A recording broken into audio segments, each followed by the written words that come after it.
Malapit na guys! Malapit na papalapit ang opening namin. Before we go to the theater, we're changing some things, adjusting some things, what work and what not. Sana i-anticipate nyo na yon na kailangan talaga mag-homework at mag-review para mabilis tayo. Final battle for rehearsals. Trial and error talaga lahat ng ginagawa namin. And hanggang mag-open kami, hindi matatapos sa mga changes. It's a never-ending change talaga. Kasi gaya nga ng sabi ni Justice Hernandez, ano ba sinabi niya? May sinabi ba siya? We can always be better. At sa goal na yon, sama-sama naming binubuo yun.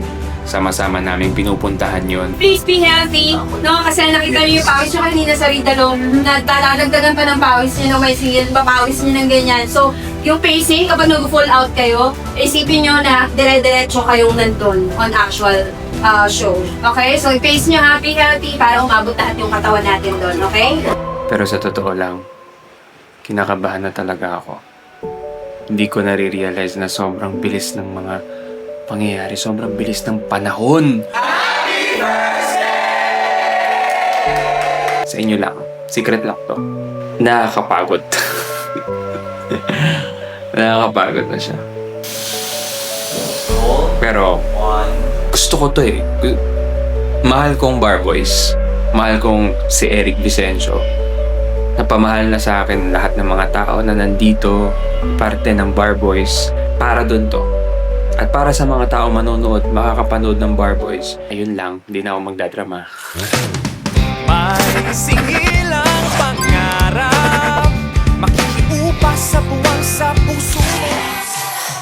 Few days before we leave the box, before we move into the theater, honestly, sobrang mixed emotions. Hindi namin alam kung may excite pa kami or matatakot. Kasi paano ba naman, sa puntong yan hindi pa namin talaga alam. Combination.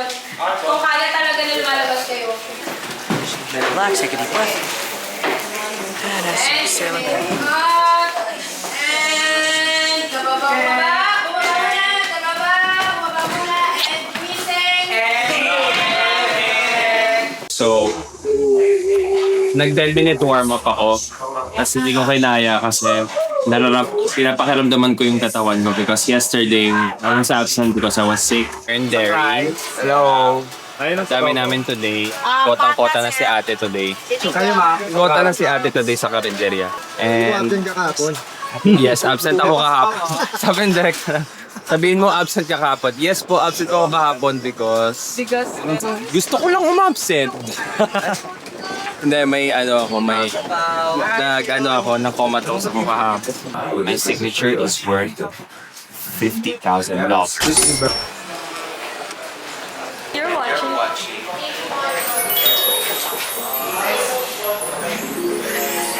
Bar Boys.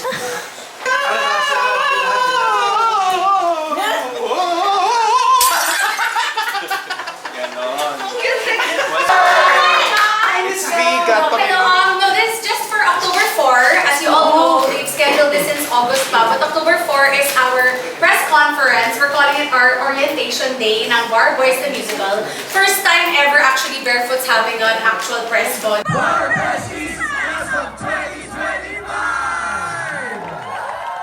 Libre ang managinip at minsan lahat ng to isang panaginip. Excited to perform Cross the Night. So, we're giving out Bar Boys flyers. Papalipa rin namin to. Kasi kailangan namin i-promote yung show, guys. So, let's do the promotion. At syempre, libre rin ng flyer. Nakakatuwa pa rin talagang isipin na lahat ng to nabuo sa isang maliit na espasyo. At ngayon, hangad na namin na maipakita ito sa buong mundo. Syempre, sa mundong binuo namin sa loob ng entablado. Thank you! Ang hirap pa na mamigay ng flyers. Parang, alam mo yun, hihiya din ako at the same time. Pero syempre, sa pagbubukas ng tabing, hindi na kami mahihiyang harapin ang lahat ng pinaunlakan namin. Bar Boys! Bar Boys Orientation Day! Welcome to Bar Boys! Welcome to me! Happy Orientation Day! Marketing girlies! Today is our Orientation Day. Pero hindi naman talaga kami o-orient. We have here the Mike Salomon, musical director. Wow! Wow! Pero price dyan ay ano siya, Rolls Royce. Rolls Royce? Yes. Ooh.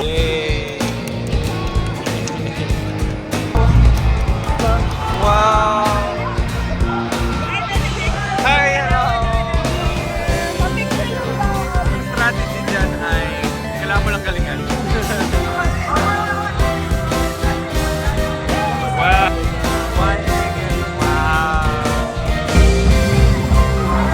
I'm so nervous. This is our biggest PR event ever. Your event of the season. Feel like I'm gonna cry when I hear Cross the Line. Kinakabahan talaga ako. Guys, there are butterflies in my stomach right now.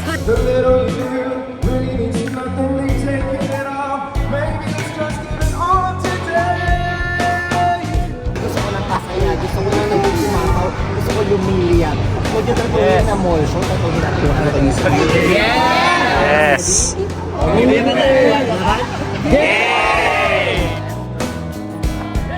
Kaya natin to. Promise. Hi guys! So tayo ngayon ay nasa rehearsal ng Bar Boys, the musical. It's a musical about the Bar Boys. Jay, can you tell me a little bit about Bar Boys and why people should watch Bar Boys? Well, it's a revolutionary piece of art that really speaks to what's happening. Paano in yung our speaks?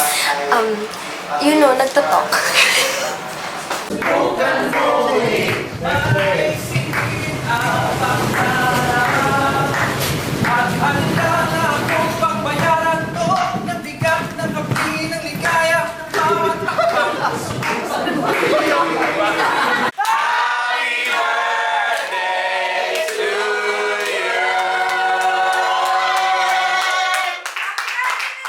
Ang wish ko po ay sana sama-sama tayo makarating ng finish line.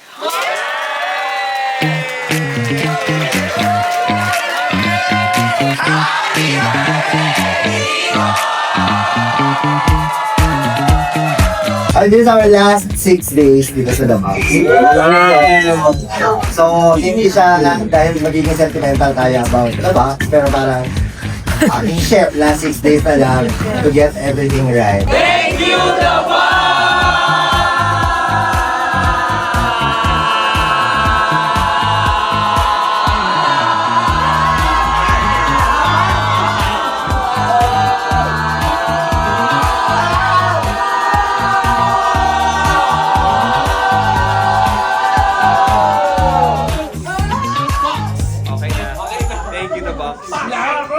Naniniwala ako na kaya natin. Yes! So, sobrang importante na nagpo-progress tayo lahat ng sabay-sabay. Para maramdaman namin ang bawat eksena, pinagawan kami ng sulat para sa sarili namin bilang aming mga karakter. At itong ang araw na ito, nakatanggap kami ng tugon sa hindi inaasahang pagkakataon. Nung sinulat namin to, akala namin wala lang, para lang mas mapaigting yung karakter namin. Pero hindi namin alam na may mas malalim pa palang dahilan kung bakit namin ginagawa to. Do it as we search for clarity and for me. Pero ang hindi namin alam, may tutugon pala sa mga sulat namin. May nakabasa pala sa mga yon. May nakarinig pala sa lahat ng gusto naming sabihin.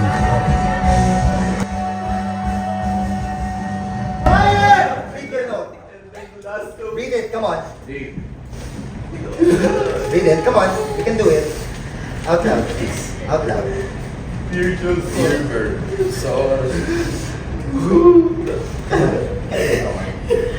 Hindi man personal na problema o hinanaing ang mga isinulat namin dito. Hindi man namin ito kwento.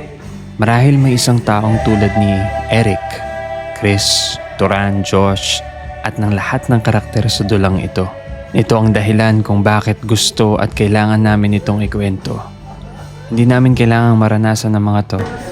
Sapat na maramdaman kung anong hirap at sakit. Dahil ito ang refleksyon ng mga tunay na tao. Ang pinakamasarap na yakap ay yung hindi ka lang basta niyayakap, kundi ipaparamdam sa yung hindi ka nag-iisa, may kasama ka. At yung yakap na parang tahanan. Hindi mo alam kung bakit, pero doon mo gustong manatili.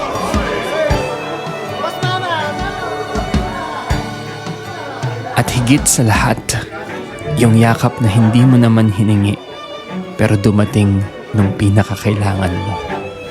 Ano ba ako ng teachers natin? Reply sa mga letters nyo. Sobrang laki ng difference nung letter namin sa sarili namin versus sa letter na galing sa ibang tao, especially sa lola. Sobrang salamat po dito. Salamat talaga, grabe, ang gandang release mo. Bakit ko ba pinasok to? Like, napaalala sa akin na kung sino yung pinaglalaban ko. And this, yung dahilan kung bakit kailangan mas pag-igihan ko pa, hindi pa natatapos dito yung journey.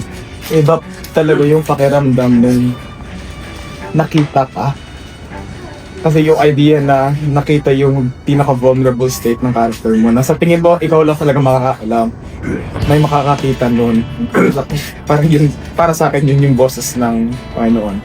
May mga letters na ang daming mga walang tiwala sa sarili, yung mga characters, mga full of doubts. We just went by kung ano sinulat ninyo eh. Yun lang, tapos yun lang yung binalik namin sa inyo. Sana nakatulong. Ako tayong mag-judge. Pero ako pala tayong makita. Ako tayong mapansin. Yun yung spiral of silence. Silence at tinatawag. Doon tayo nag-iigit. Ako tayong mapansin. And sa larangan at sa industriya na pinili natin. Sabi, dito sila kayo, di ba? Hirap maging artista, yes! This is the safe place. So huwag kayong matakot. Pakapasin yung mukha niya. Yes, true. Natatakot kayo pakita. Pakita niyo kaya niyong gawin. Kaya niyo magtilay-tilayan. Kaya niyo yung lahat. Ginagawa natin pag naglalaro tayo, di ba? Hindi natin gawin to. Naglalaro pa tayo. Just open, give, share, and know that you are safe in this place when you're here. Kung kailangan ng kausap, pwede tayo mag-usap sa labas. Pagpag pa natin, kung may nag-iwan pa, pagpag lang tayo, okay? Sama-sama natin sinimulan, sama-sama natin tatapusin. Yes! Bakunin lahat ng mga natutunan natin dito at meron tayong panibagong boss battle. Oh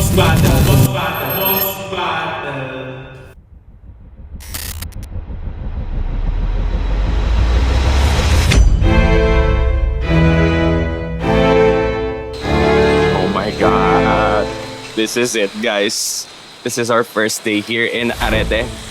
And I just can't wait to show you guys, but not yet. So, this is where it's all going to happen. Ang laki ng Arete. Oh my gosh. So excited. Months of rehearsals, exhaustion, excitement, and doubt, all leading to this one special moment. Oh, good morning. Oh my God, I can't. If only I can show you this, guys. What I'm seeing right now is our stage for the first time. At yun yung bakit. Yun yung bike. Kinabahan. Kinabahan ako. Ang laki. Ayan, sorry, kailangan ng tulong dito. Oh my God. Boom. This is it, day one. Day one. Boom. So, anong first reaction nyo? Hindi ko nakita eh. Ako yung first reaction talaga. Ako din. Ang bigat. Ako wala ako nasabi, nakatitig na lang ako. Ang ganda.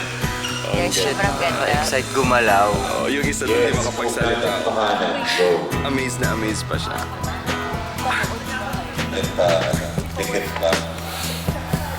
Guys, hindi ako makaget over. Hindi ako makaget over. Sige nga. Ang layo na ng ating narating. Sige, daan. Ang haba pa ng ating lalandasin. At ito na yung halandasin ng Barboys. Bigger stage. Then suddenly, it feels like stepping out of a dream and realizing that we've been preparing for this moment all along. Na para bang biyaya. Joko, nag-drop na yung Grabe, kailangan natin mag-discount to. At sigurado ako, lahat kami nag-iisip na mag-reset na kung papaano namin gagawin ng mga bagay na ginawa namin sa isang maliit na espasyo sa malaking entablado. Overwhelmed. Siyempre yung mga na-rehearse natin sa The Box, parang ini-imagine ko na dito. Feel ko, ang ganda. It's fucking big. Shit. Stay in the theater. Squid Games, Barboys Edition. Yes. Whoa! Terno. Seeing this makes me feel so proud to be a part of this production. And just can't wait na pag sa playground natin. Daanan lang natin. Hi, I am Di Cortesano. I am your technical director. Alongside are my associates, Siab. Siab, raise your hands. Rafa, raise your hands. Hombre, you know. I think it's important lang to go through the pieces. Malaki ang degree ng difference from what we had to what we have now. And I want to consider this and just show you how we are going to move. Eventually, dadaanan naman natin. Kung magbabayad kayo ng ticket at manonood kayo, sobrang worth it. Ngayon pa lang sinasabi ko sa inyo. Mapapag-God bless ka talaga. Pag nakita mo everything. We made it to the theater! I'm so excited to be here. Finally, we get our food sponsored. And the theater looks amazing. And this is gonna be our home for the next month. We're gonna be here every single day as we block and as we work on lights and stuff like that. So I think we're all just excited to be together more and more and more. And we're just enjoying every moment as it happens.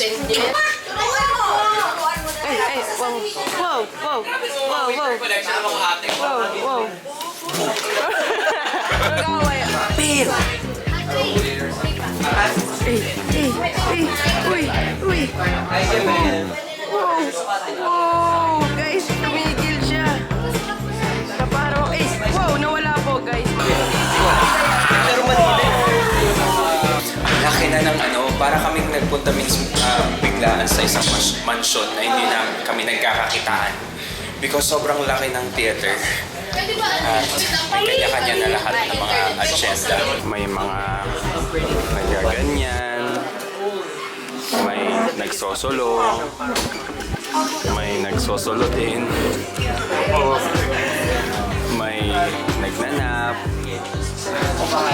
Krista! I'm such a fan! I'm such a fan! Akala ko, kamusta Japan? Kamusta Japan? Ano pong mas malamig, Japan o dito? Dito. I suggest when you come, bring 2 jackets. Mala America ang atake natin. It's snowing, guys, kasi magpapasko na. Happy birthday!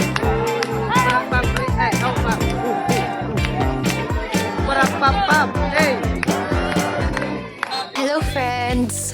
Ready tayo. Ready, set, change, actors, ready. Victoria. As a trans. Si Julia ka na ko. Uy! Julia! Careful. I'm Andre, a costume intern, and welcome to Backstage. This whole thing started as just a dream, you know, in our imagination. Yung set namin sa previous theater namin. It was all imagination. Hindi ako makapaniwala kasi always thought na pag Barboys, ito lang palagi yung si Eugene, yung Traverse lang palagi siya. Pero nung pagpasok ko, tapos nakita ko Yosef, ito pala yung mailalaki niya, ito pala yung mas leveled up version niya na mas mo kayong pangarap, ganun yung feeling. This all started with just Apple Books and the stage and Baby Justice, and now the story becomes so much more real. The stimulus for us becomes so much more real.